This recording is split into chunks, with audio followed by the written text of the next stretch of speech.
पिंपरीतील DPU super speciality हॉस्पिटलच्या सहयोगानं DY. Patil हॉस्पिटलमध्ये सुरू करण्यात आलेल्या अवयव प्रत्यारोपण ओपीडीचा शुभारंभ आमदार सतेज पाटील यांच्या हस्ते झाला।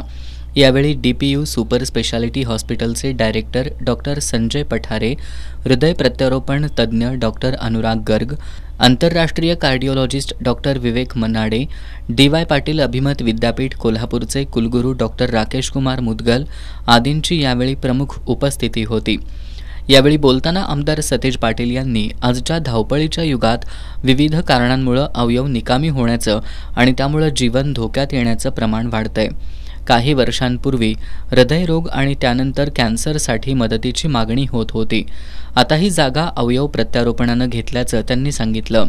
अवयवदान हे सर्वश्रेष्ठ दान असून या माध्यमातून अवयव निकामी झालेल्या रुग्णांचा पुनर्जन्म घडवणं शक्य आहे।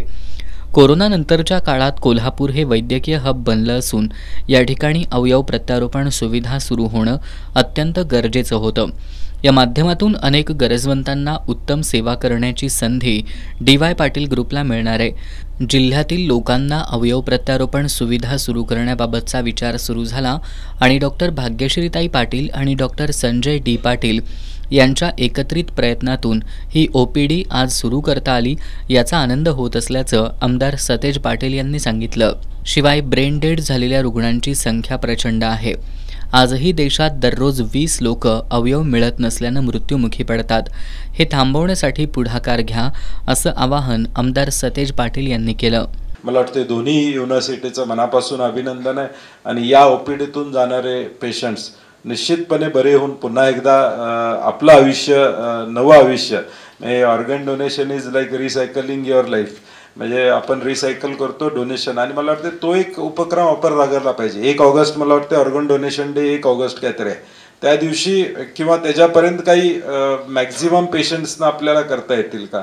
ब्रेन डेड पेशंटची संख्या एवढी आहे, त्यातला त्याचा वापर किती करतोय हा मोठा विषय आहे। ब्रेन डेडची देशातली संख्या बघितली ते प्रचंड आहे। आज देखील देशामध्ये दररोज 20 लोक हे ऑर्गन डोनेशन नाही म्हणून लाईफ जाते त्यांची, अशी आकडेवारी आहे, ऑफिशियल आकडेवारी।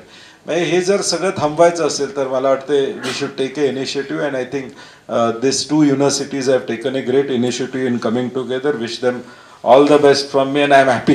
डीपीयू हॉस्पिटलचे operations and business director doctor Sanjay Pathare यांनी ओपीडीच्या माध्यमातून जीवन जगण्याची दुसरी संधी रुग्णांना प्राप्त होणार असल्याचं सांगितलं। डीपीयूच्या माध्यमातून सध्या किडनी, लिव्हर, कॉर्निया, हार्ट आणि लंग ट्रान्सप्लांट सुविधा उपलब्ध आहेत।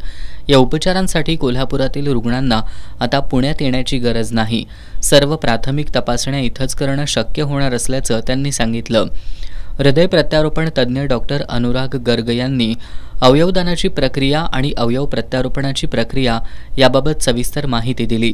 अवयवदाता मिळवणं आणि अवयव मॅच करणं आणि त्यासाठीचा निधी उभारणं या प्रक्रियेतल्या महत्त्वाच्या अडचणी असल्याचं त्यांनी सांगितलं। अधिष्ठाता डॉक्टर राकेश कुमार शर्मा यांनीही यावेळी मनोगत व्यक्त केलं। यावेळी फुफ्फुस रोपण तज्ज्ञ डॉक्टर राहुल केंद्रे, डी.वाय. पाटील एज्युकेशन सोसायटीचे सचिव श्रीपाद धरणगुत्ती, कृषी आणि तंत्र विद्यापीठाचे कुलगुरू डॉक्टर के. प्रथापन, कार्यकारी संचालक डॉक्टर ए.के. गुप्ता, मेडिकल कॉलेजचे अधिष्ठाता डॉक्टर राकेश कुमार शर्मा, वैद्यकीय अधीक्षक डॉक्टर वैशाली गायकवाड, कुलसचिव V Bhosale, doctor Shimpa Sharma, medicine विभाग प्रमुख डॉक्टर राजेश ख्याल्लाप्पा, उपकुलसचिव संजय जाधव, CHRO श्रीलेखा साटम, प्राचार्य डॉक्टर अजित पाटील यांच्यासह विविध संस्थांचे प्रमुख, प्राचार्य, प्राध्यापक आणि कर्मचारी उपस्थित होते।